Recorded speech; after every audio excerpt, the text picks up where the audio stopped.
Isang aktor hindi na makakabalik sa ABS-CBN. Usap-usapan ngayon sa showbiz ang tungkol sa isang aktor na di umano'y hindi na makakabalik sa ABS-CBN.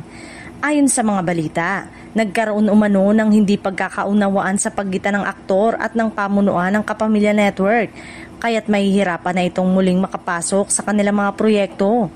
Matatandaan na naging bahagi rin ng ilang hit teleserye at programa ang naturang aktor noong kasagsagan ng kanyang karera sa Kapamilya. Gayunpaman, matapos itong lumipat sa ibang istasyon at gumawa ng mga desisyong hindi nagustuhan ng ilan, tila tuluyan ng nagsara ang pintuan para sa kanyang pagbabalik. Sa kabila nito, patuloy pa rin siyang nakakatanggap ng mga proyekto sa labas ng ABS-CBN at nananatiling aktibo sa showbiz. Bagamat ramdam ng ilang fans ang kanyang pagkawala sa Kapamilya Primetime. Hanggang ngayon, wala pang opisyal na pahayag ng aktor tungkol sa usaping ito, ngunit malinaw na marami ang nanghihinayang sa posibilidad na hindi na siya muling mapapanood sa mga proyekto ng ABS-CBN.